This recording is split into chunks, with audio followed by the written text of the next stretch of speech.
Hola a todos, bienvenidos. Yo soy Alejandro Martínez y vamos a hablar hoy sobre un libro de funcionamiento del cerebro, un libro básico, un libro orientado a la práctica, que se titula Aprende como Einstein, del autor Steve Allen. El, el libro comienza hablando sobre las diferentes mentalidades que tenemos en las personas, que me refiero, y es básicamente la mentalidad que tenemos innata, que los genios, como conocemos, tipo Mozart, tipo Beethoven, ¿vale? Grandes genios que han hecho con muy poquito tiempo, han hecho grandes hitos históricos. Y luego tenemos la mentalidad de crecimiento, que es la que solemos tener todo el mundo, las personas de a pie de calle, por así decirlo. Esta, la diferencia de la mentalidad de genios, por así decirlo, la mentalidad de crecimiento es la que logra el éxito, porque la otra no se trabaja y realmente es como un don que muchos pues tienen el privilegio, pero a la vez tienen la condena de no valorarlo. Entonces, los que tenemos mentalidad de crecimiento, enhorabuena, somos la mayoría casi, podemos alcanzar el éxito valorando el esfuerzo que lleva el camino y todo lo que, todo lo que ello conlleva. Y simplemente dedica a esto, o sea, para lograr el éxito hace falta el trabajo y el tiempo. Trabajar y tener tiempo es lo básico. No, como veis, es algo más, como he dicho antes al principio, es general, no se detiene mucho en aspectos más fisiológicos, pero sí está bastante práctico y a mí particularmente me ha gustado bastante el libro. Eh, Dentro de esta mentalidad de crecimiento, él destaca, bueno, destaca en este párrafo sobre la pirámide de aprendizaje. Y es, simplemente la habremos visto todos. Recordaremos el 5% que escuchamos, el 10% de lo que leemos, el 20% del contenido audiovisual, el 30% de aquello que demostramos, el 50% de en lo que debatimos, el 75% en lo que hacemos y luego el 90%, o sea, casi el 100% de lo que enseñamos. Está la pirámide de aprendizaje y bueno, pues básicamente da unos conceptos para que nosotros nos focalicemos, para que consigamos ese 90% y es que nos enfoquemos en nuestro objetivo y para ello nos recomienda obviamente no ceder en la práctica, o sea, practicar con aquello que sea nuestro objetivo, intentar implementarlo durante 5 días para que veamos resultados, porque haciendo vista atrás, obviamente habrás mejorado. Si en esos 5 días aplicas también Pareto, que significa la ley de Pareto, es como se suele decir, el 80% de resultados vienen del 20% de tareas. O de otra manera, haz el 20% de las tareas que te den el 80% de resultados. Si de tu lista hay dos tareas que son las más primordiales y las que más trascendencia van a crear en ti, priorízalas antes que las tareas que son más irrelevantes. Y junto a la ley de Pareto también tienes que aplicar la ley de Parkinson, una ley que dice que tiendes a ocupar, mejor dicho, todo el tiempo que le dedicas a una tarea. Si a esa tarea le dedicas, te dan de plazo 10 horas, 10 horas. Si te dan de plazo 2 días, 2 días, una semana, 3 meses, 3 meses. La misma tarea la vas a completar en ese tiempo y, y esto es como cuando nos mandan, por ejemplo, todos hemos sido estudiantes y todos nos han dicho para el tanto de octubre tenéis un examen. Y resulta que estamos en septiembre todavía y dices, bueno, se aún queda. Vale, pues realmente te vas a poner a estudiar la semana de antes o el día de antes o 2 días de antes. Pues esto hace la ley de Parkinson. Si el profesor dice en vez de esa semana, una semana antes, o sea, mantiene la misma fecha, pero al día siguiente corrige y dice, no, va a ser una semana antes. Pues ya dices, bueno, o sea, aún queda también un poquito más de tiempo, un poco de tiempo.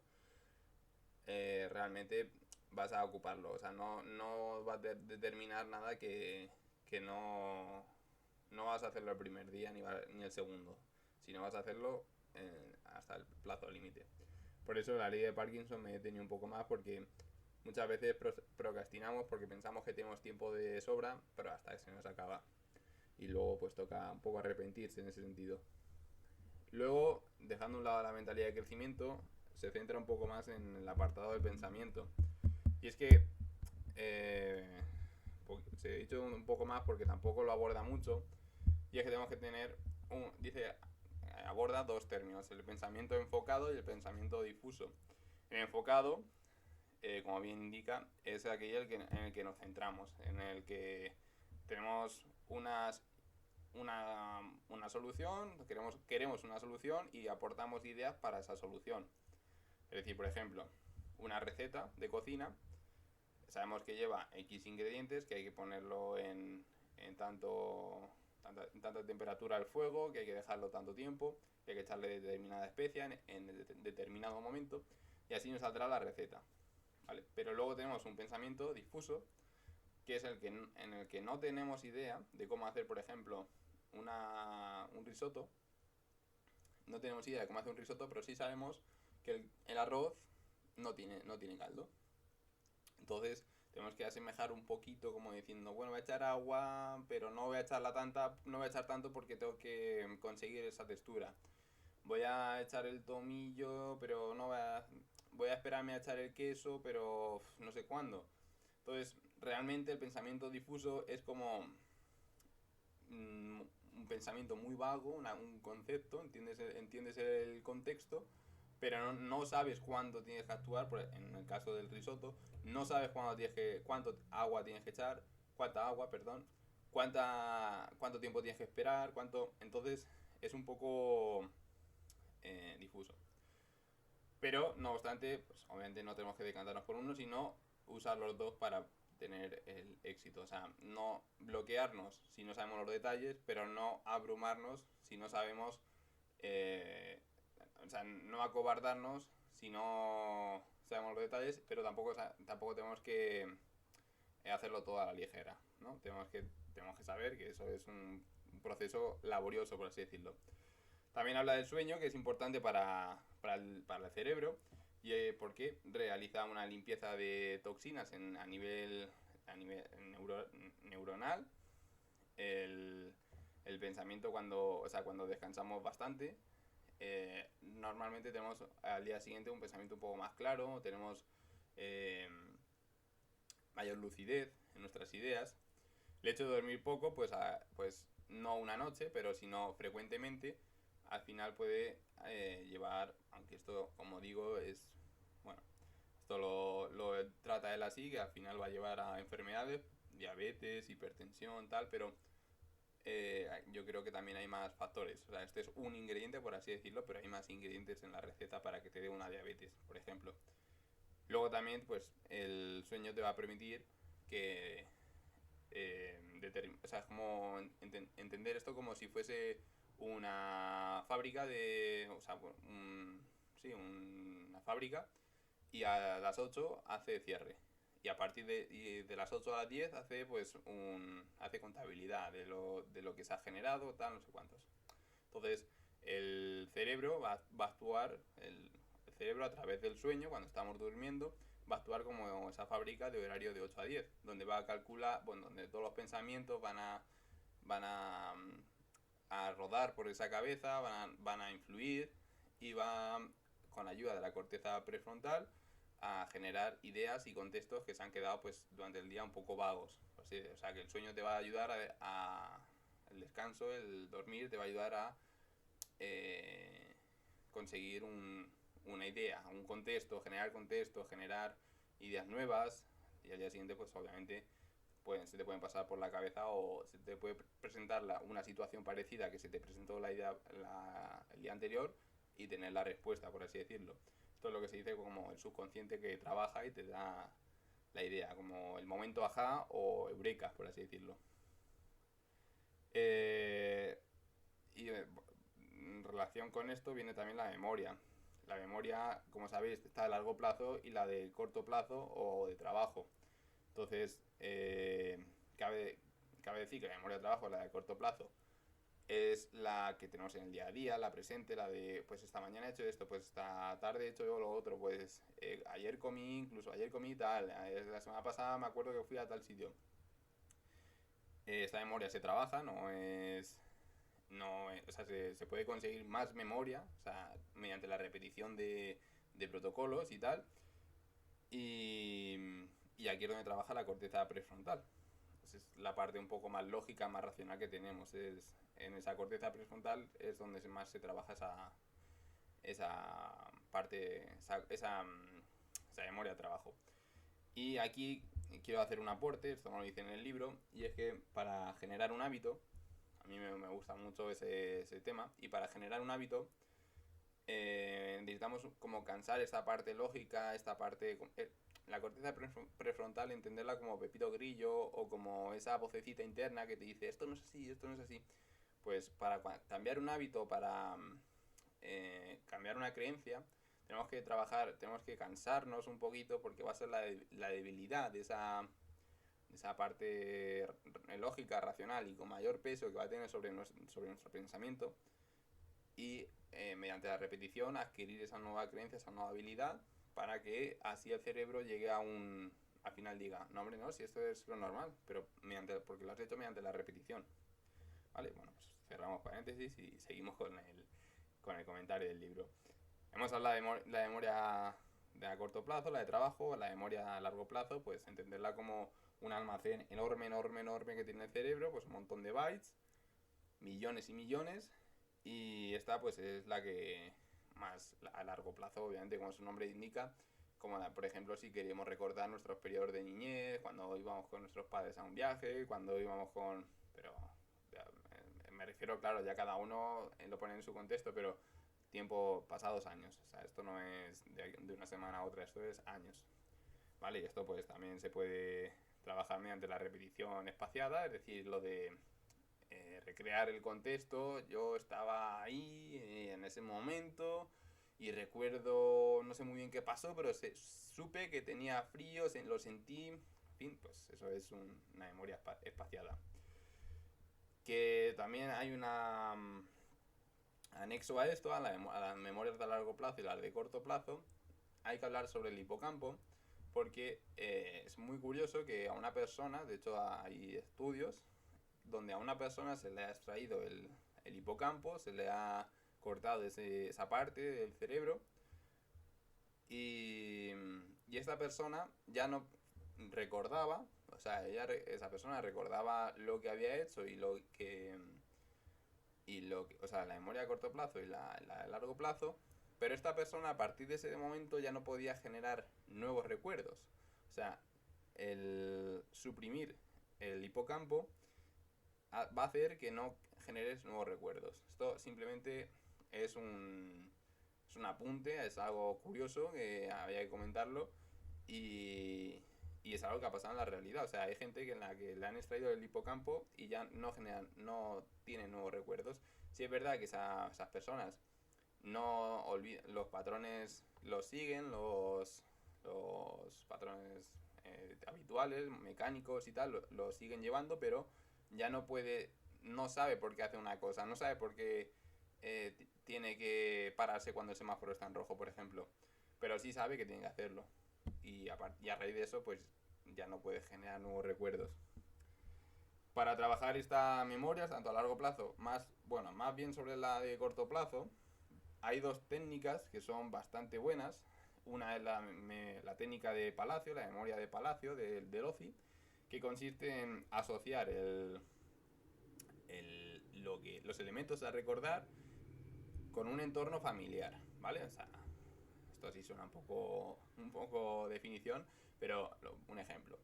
Por ejemplo, se usa con una lista, o sea, vas a comprar la lista, o sea, vas a ir a la compra, hacer la compra y tienes tu lista, pero se te olvida, ¿vale? No tienes ahí no tienes ese papel, entonces estás un poco vendido porque no sabías que ibas a comprar y tal.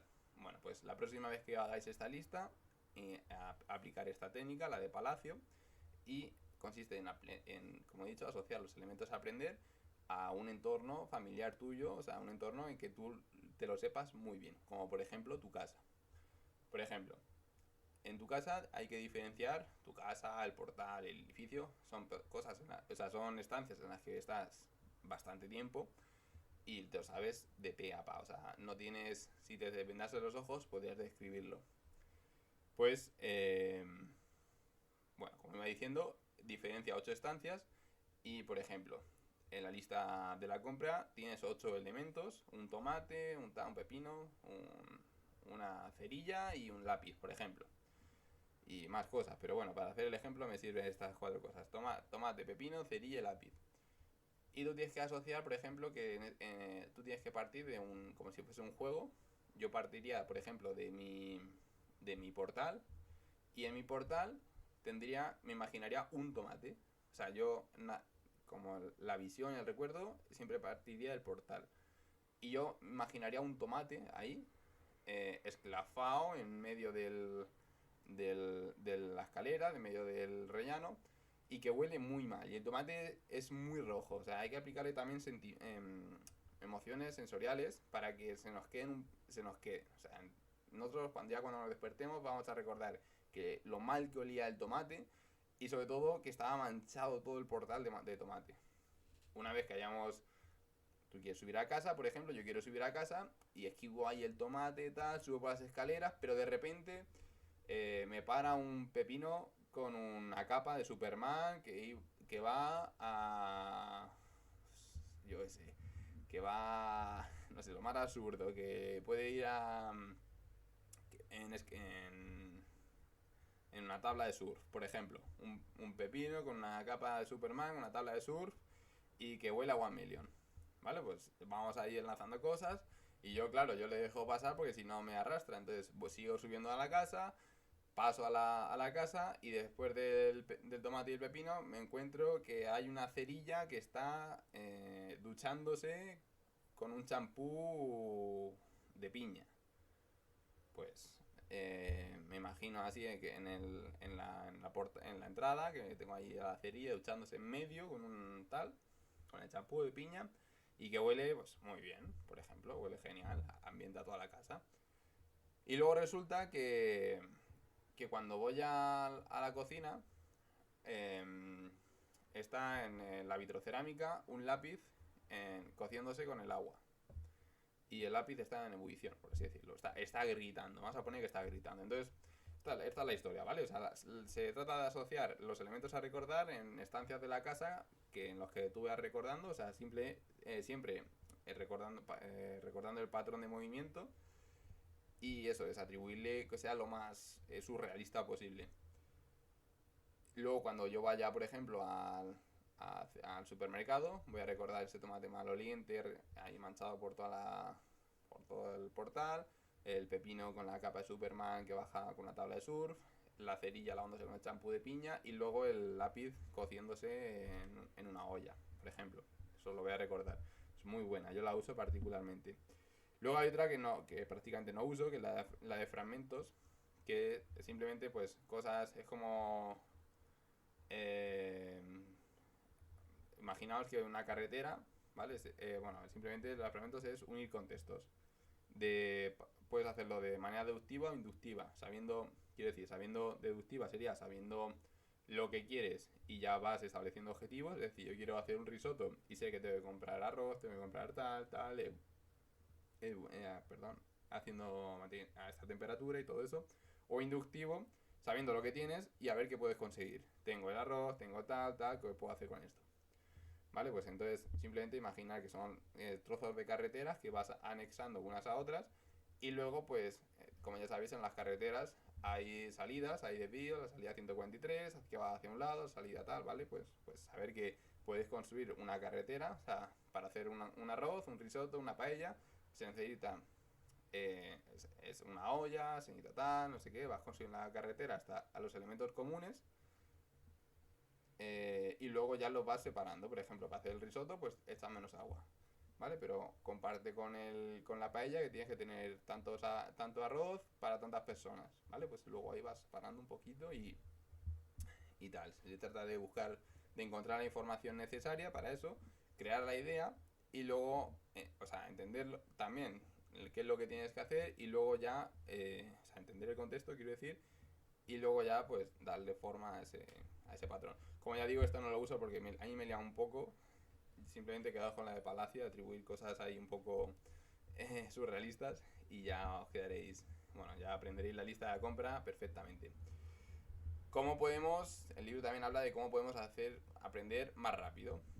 Una de las cosas es escribir, por ejemplo, si nos gusta mucho escribir y tal, y resumir escrito, pues usar un mapa conceptual, un mapa mental. Yo lo uso perfectamente, va muy bien, le atribuyes colores, le atribuyes figuras, objetos, y es una palabra que representa un contexto. Luego hablar de ese contexto y al final estás hablando, lo entiendes el contexto, pero luego hablar de más cosas.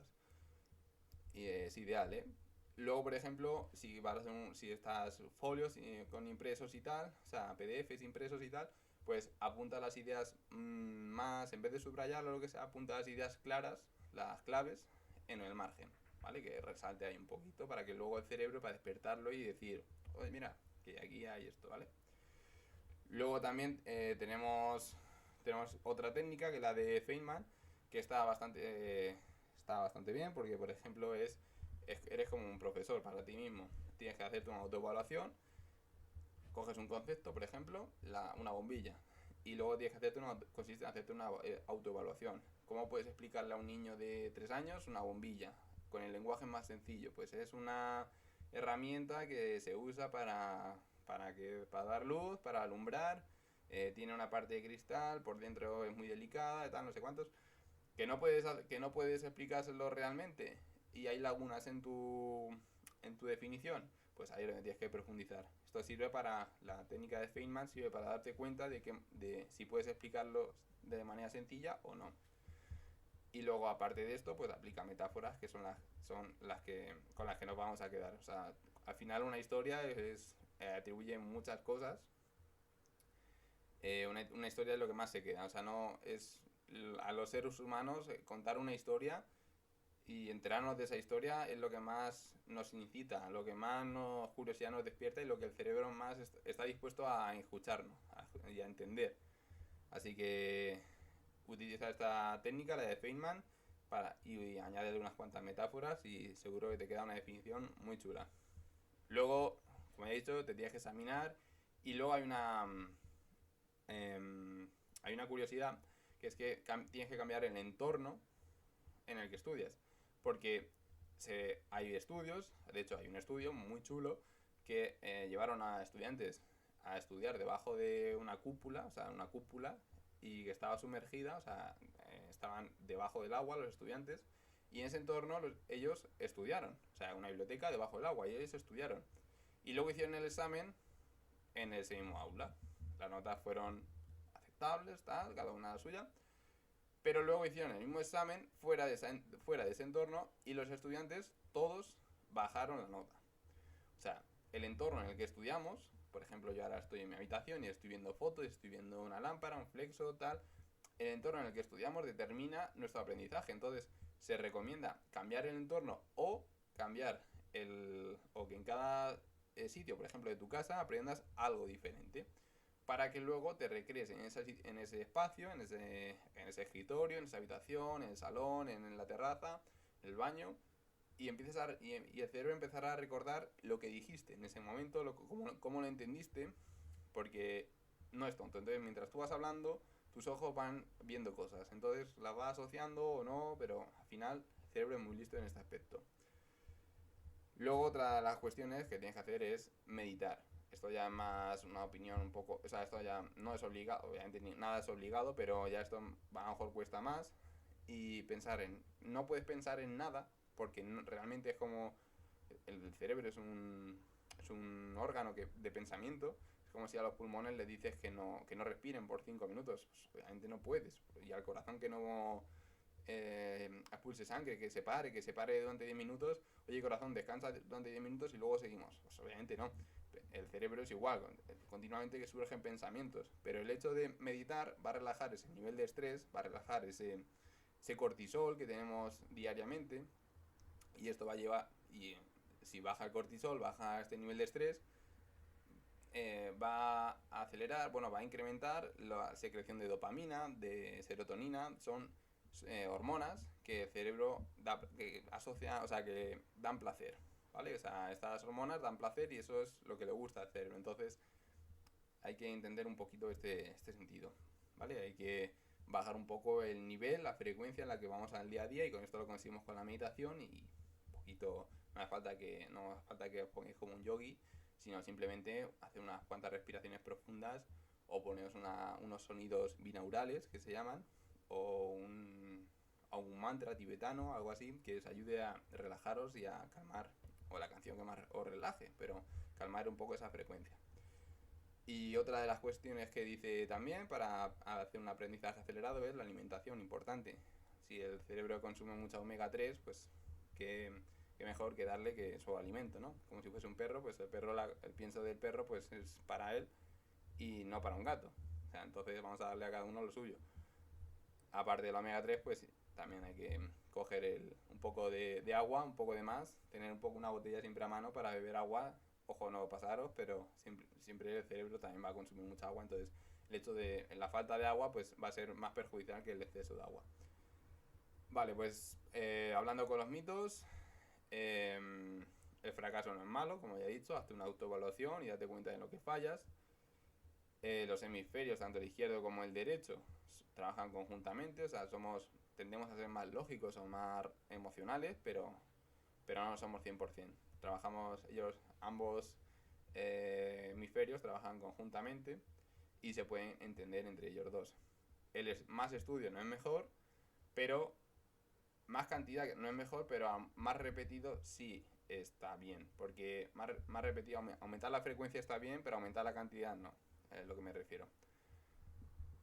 En la inteligencia financiera no determina el nivel de aprendizaje que tengas. Una persona analfabeta puede aprender perfectamente cualquier libro, entender cualquier libro y tal, siempre y cuando pues siga los pasos adecuados. Y bueno, pues en cuanto a mitos, no hay más. En cuanto a la lectura, para aumentar un poco la lectura, para que leer no sea aburrido, lo mismo que hemos hablado antes, establecer una ley de Parkinson, leerme este libro en determinadas horas va a hacer que no te distraigas con cualquier pensamiento, simplemente que estés atento. Para aumentar la velocidad tenemos que evitar la subvocalización, esto de leer las palabras en tu pensamiento, por así decirlo. Tenemos que intentar agrupar las palabras, en vez de ir palabra por palabra, pues entender un poco el contexto de dos palabras y las otras dos y las otras dos, ¿vale? Para que el cerebro no vaya palabra por palabra, sino que vaya en general por un contexto. Y luego tenemos que, con esto, pues aumentar nuestro foco. Es decir, si nosotros queremos que solo se centre en una línea, pues aumentar el foco en esa línea. ¿Cómo podemos hacer esto? Con una guía, con un boli. Vamos a pasar un boli por el papel y vamos a hacer que los ojos solo miren el boli, no miren otra cosa que no sea el boli. Así aumentaremos la velocidad.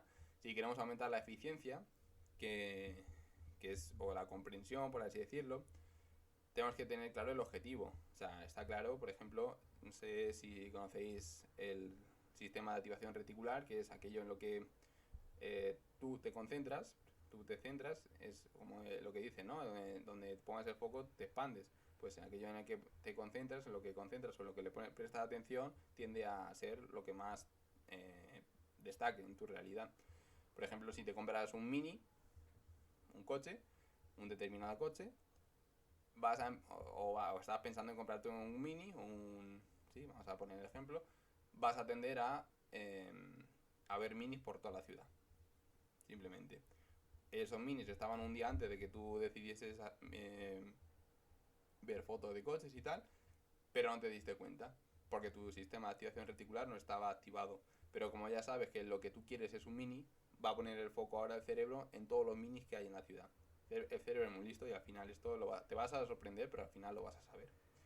Entonces, por eso está bien establecer un objetivo antes de la lectura para identificar las palabras que más te interesan, ¿vale? Y quedarte ahí con con un, vamos, no quedarte con lo banal, sino quedarte con lo relevante para ti.